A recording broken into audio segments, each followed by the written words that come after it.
I'm Joe Kane. I'm Dan Kane. I'm Sal Conca. And this is the Imperfect Podcast. Don't forget to check us out at hecklerkane.com and everywhere on social media. To the bumper.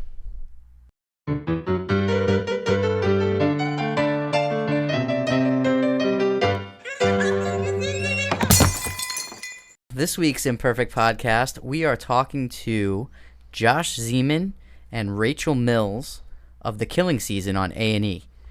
And we're from Long Island, and if you're not familiar, there's been a whole lot of serial killers here on Long Island. Yeah. Which is kind of scary.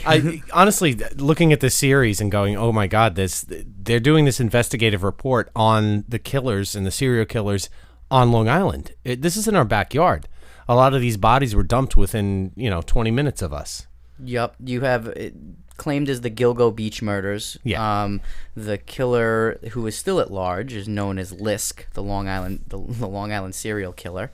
The 8-part documentary is airing on A&E now. Only 3 episodes have aired so far. And Josh Zeman, though, he's been around shooting documentaries for a while. He's known for the film Cropsey, which was a critic's pick by the Wall Street Journal. But riding on that success, he created Killer Legends for NBC Universal, which was an anthology series and was the #1 downloaded documentary and horror film on iTunes back in 2014, and it has become one of the most watched true crime dramas on documentaries on Netflix and Hulu. Rachel Mills, she's also going to be joining us. She began her career in filmmaking on the much lauded Edit Center in New York City. And they'll both be joining us in a few to talk about the influx of serial killers that we don't know are out there and apparently still abound on Long Island. So stick around. Josh, Rachel, thanks for joining us today on the Imperfect Podcast. Thank you. Thanks for having us. Welcome. We know it's late on a Friday night for you guys. You've been running around to meetings all day like chickens without a head and driving from in and out of the city and tracking serial killers down. So we wanted to bring you on. We saw The Killing Season, and we're also from Long Island. So we had some camaraderie there and wanted to kind of really find out more about you guys. And so why don't you tell us a little bit about your background and how you've come to make this show, The Killing Season? Right. So just to clear it up, The Killing Season is on A&E. Yep. It's on Fridays. It's on Saturdays, 9 p.m. So basically, I did a documentary previously called Cropsey, which was true crime, also about some serial murders that took place in Staten Island, New York, where I grew up. Originally, I was born in Seacliff over in Glen Cove, but then I moved to Staten Island. And, that was kind of in the kind of horror documentary realm. That was a creepy story about an urban legend came true while growing up in Staten Island. From that, everybody was like, oh, you should do another serial killer doc. And Cropsey was tough. The subject matter was really tough. It took a long time, like 10 years. And so I didn't really want to do anything about serial murder for quite some time. But then this case came around, and it was really interesting. There were so many bodies, and it was about sex workers, which to me kind of just harkened back to Jack the Ripper. But more than anything, Cropsey was an attempt to show people that true life could be a lot more horrific than fiction. Mm-hmm. And I think this was an opportunity to show people what a real serial killer case looks like. Yeah, it doesn't get solved in a half an hour. It's not so simple. It's really complicated. It's messy. It's difficult. It's not so sexy. It's tragic. It's more like The Wire than it is anything that you see. And so I started interviewing a woman named Super, who you see on the show, a sex worker, driving her up and down Long Island Expressway, taking her to all these dates. And that was really interesting. Like, to me, I was always thought of Long Island as suburbia. I knew Rifkin and Schulman were 2 serial killers from the 90s who had grown up not too far away from each other in Levittown.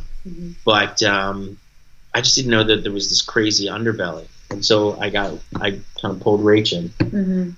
Yeah, so hi, Rachel. How did you get involved? How do you and Josh know each other? How did you guys get involved making films together? Yeah, so I guess it was like 3 or 4 years ago when I met Josh. He was telling me about this series called Killer Legends. Which is, it's a different one.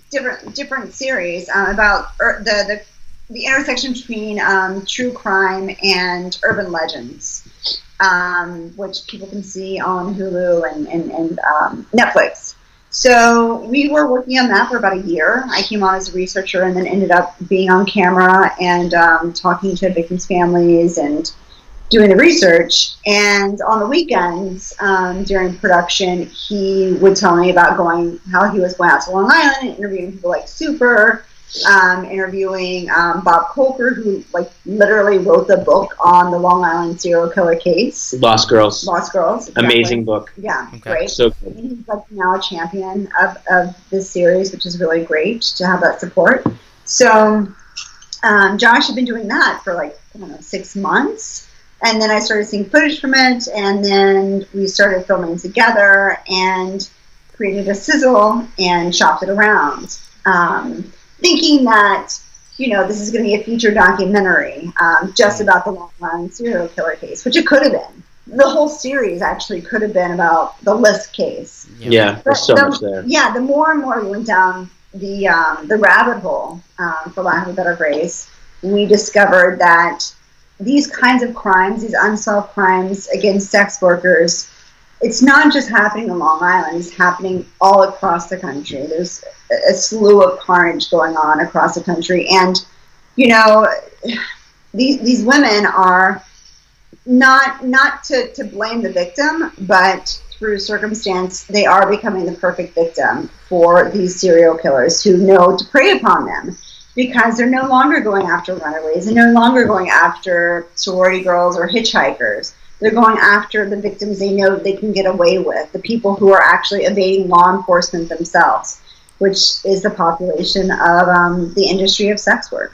One of the questions I would have is, how do you think, obviously this is not something that's new, right? Serial killers and crime against sex workers is not a new thing, right? But at the same time, how do you feel the internet and sites like Craigslist and Backpage, how have they played into it, especially from the anonymity standpoint, right? I mean, it used to be whorehouses and pimps and now you have this underbelly, right, of independence that now exists, and everybody, they can be anonymous, and the John can be more anonymous, right, because it doesn't have to step in somewhere. So how has that kind of changed the focus? I mean, is this why these guys are getting away with their shit? Well, yeah. Well, the first thing I start thinking about is that somehow it feels that being able to put yourself online essentially feels somehow safer, but I think that's a false sense of security. It feels safer because we live in this world of shopping on Amazon and going to Yelp, and there's this verifiable aspect of communicating online. But being a working girl on the street and having a John come up in their car and leaning in and like looking eye to eye, that is actually a great way to filter out people. There's something about looking someone in the eye and feeling, this person doesn't feel right. I'm not getting in the car. I'm going to walk away. But when you are on the internet and the Johns are texting you and you're making a date while being driven around by your driver and saying, okay, exit 63 off the LIE, right? Mm-hmm. You've already kind of secured that date. You're already like walking into the hotel. You're already walking into the Ramada Inn, knocking on the door, and it's done. And you haven't had no verbal communication.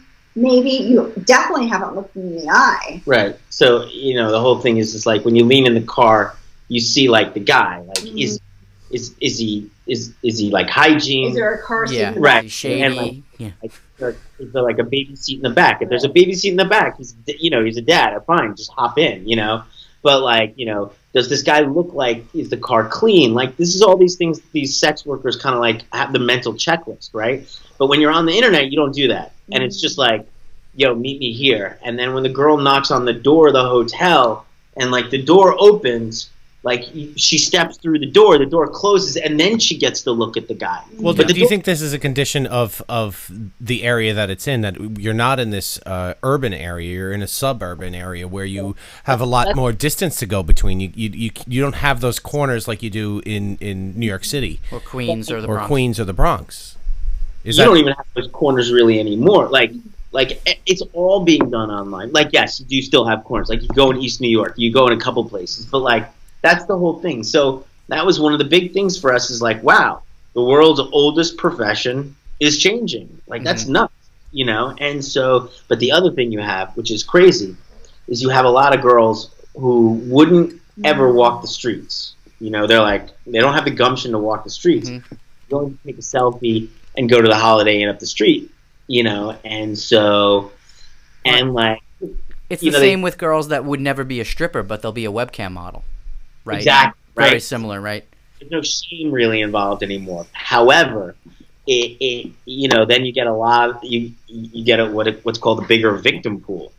You know, and these girls, you know, you work on the street. You know, you learn pretty quick how to take care of yourself. You know, but if you're just going to the Holiday Inn, you know, you know, Massapequa, you're not really learning how to take care of yourself, and you don't know how to learn. You know, if you got a John who's like, you know, gonna freak out. So you got a lot of girls who are kind of just jumping in the biz, you know what I'm saying? So that's one. You got a victim pool. And like Coker says, you know, it's like now guys can go like shopping on the internet for the perfect victim. Like, oh, I want petite, I want this, I want that. Is that part of the algorithm that he ran? Is that... that's different. So that was Bob Coker, who wrote Lost Girls. And then there's Peter. Who writing algorithms to see if like girls weren't appearing. But like it's crazy, and even now it's like, you know, when we do AMAs or web, people are like, well, they could track the IP address, and it's like you don't get it. Like there's the girls are posting on Backpage, but they're posting their telephone numbers, and you call the telephone number with a burner phone. They have a burner phone. Like nobody's getting tracked. You know, right. We're also like going on to these websites from all these hotels as well. Oh, right. We were actually filming in the Hap Hog Holiday Inn. Yep. In Long Island. I'm sure the Holiday Inn is thrilled about that, by the way. Yeah, I got it. But like, well, that's where one of these girls disappeared from. Yeah. You know, so like we wanted to go, and it's like actually you see it. It's where Kim, the sister, who was an addict at that point, you know, is like, she's like, oh yeah, like I could just put my number in and like I'll get like 50 guys, you know, 20 minutes started calling me. But we went into a Holiday Inn and tried to pull up Backpage from the computer, and the Holiday Inn's IPs, you know, internet system has blocked Craigslist and Backpage and all those places. So it's just interesting. Well, let me ask you, with your investigations and everything, how do you come across like getting in touch with these victims and the families of the victims? It's through a lot of hard work. It's through a lot of being honest with these people. It's a lot of trust. It's a lot of continuing to call them, showing them our previous work as well. And, you know, it's the not being a 24-hour news cycle. I think that's a lot of it. It's a lot of it. And I think that it's telling them, you know, this is not a fly-by-night thing.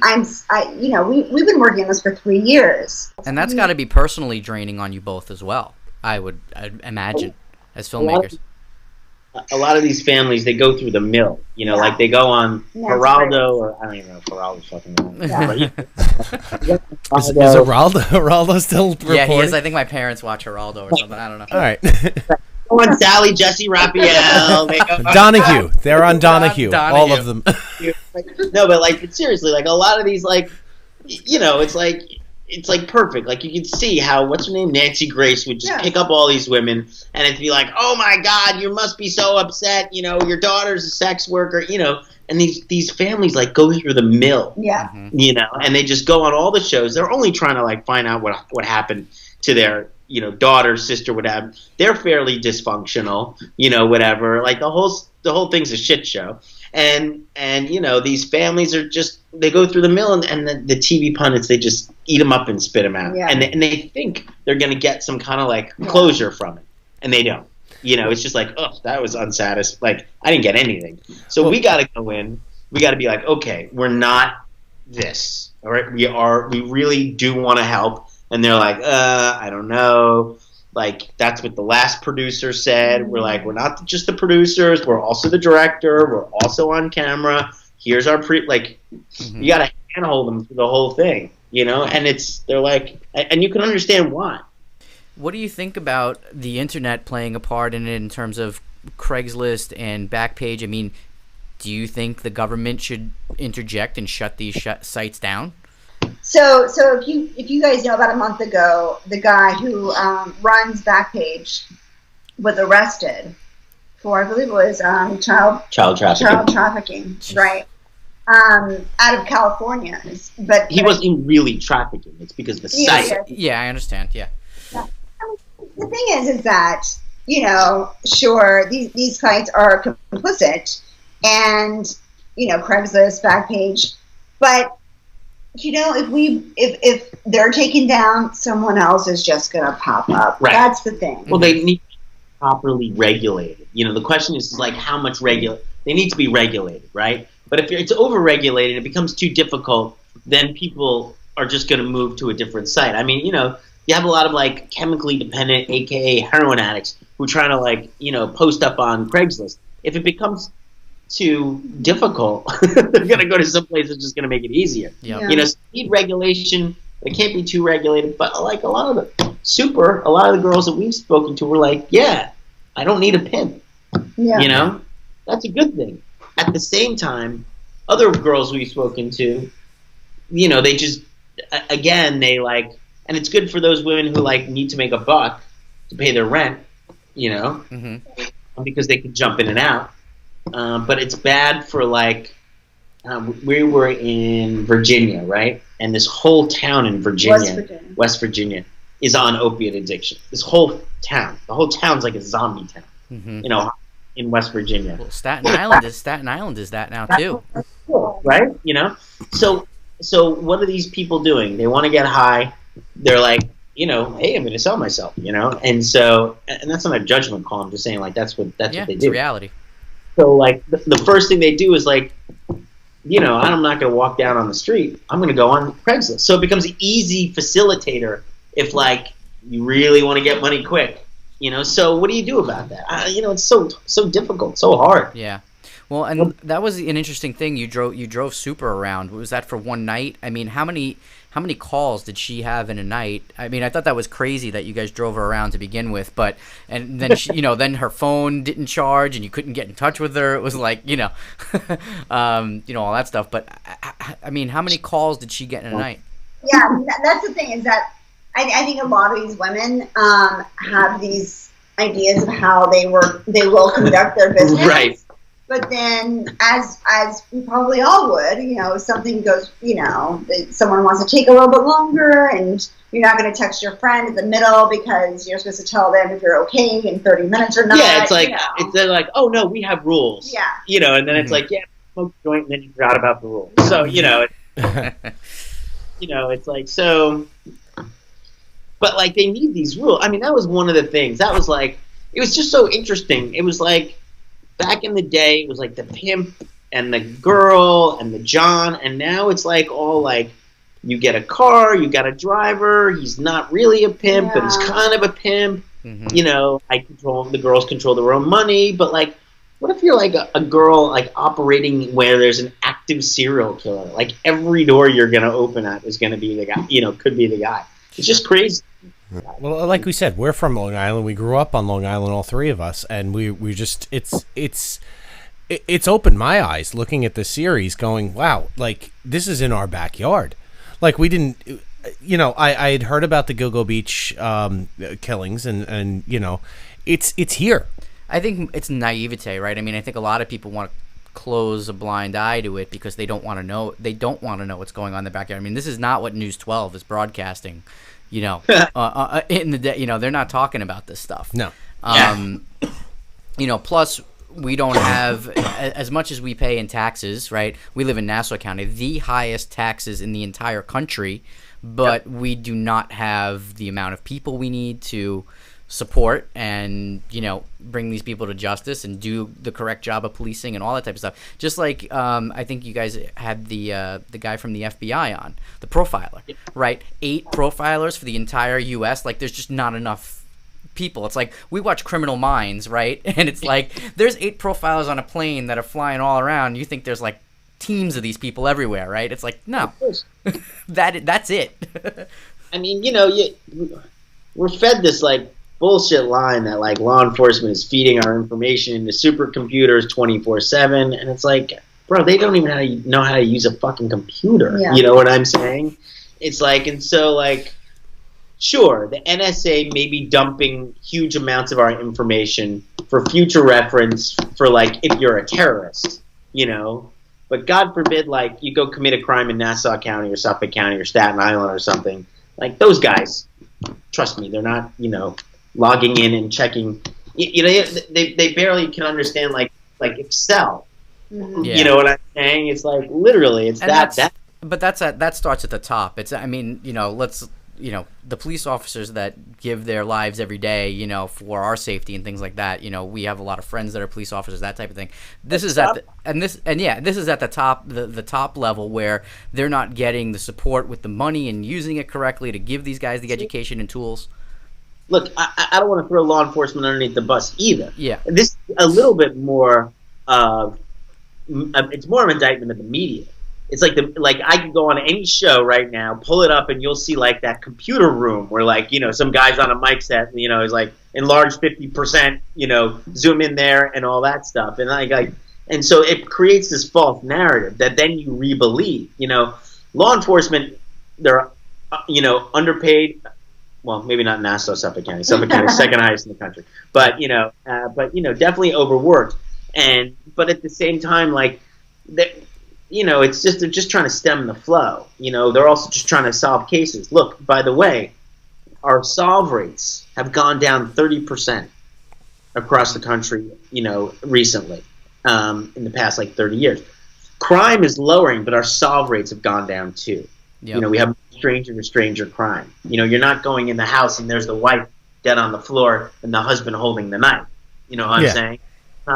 There's no crimes of passion aren't happening like that. And you think about all the Jane Does involved in this case, we can't even identify.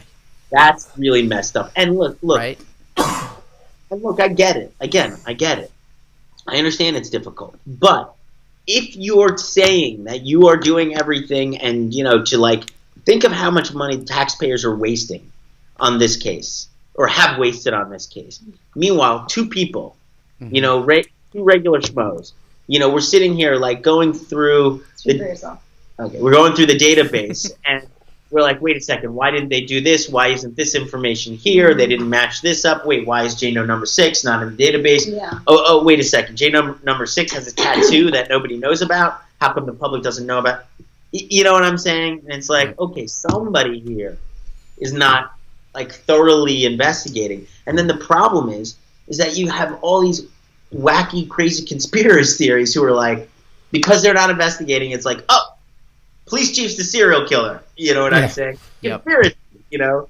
Josh, thanks so much for your time, man. I mean, this was awesome. I wish you guys a lot of success with this show. I think it's something that people need to see, obviously, and hopefully, you know, we'll be able to open up people's eyes here on Long Island and throughout the country. Absolutely. Now, here's the thing. Like, Long Island, like, this case can be solved. You know, chances are these if you are interested, go to Web Sleuths. Go to all the sites. Look at the missing and unidentified on Long Island. Take a look at these pictures. Somehow, these women and this one guy are from the Long Island fringe area, East New York, you know, Queens. Like, they're from around there. So, again, this case can be solved. And if you want to kind of join in the investigation, go on Web Sleuths, register, and you know, you can definitely find out more information. It's cool. It's interesting to kind of go in and be part of that investigation, and that's what the show attempts to do. Awesome. Thank you, Josh. Thank you, Rachel, for your time today. Thank you. We'll be in touch.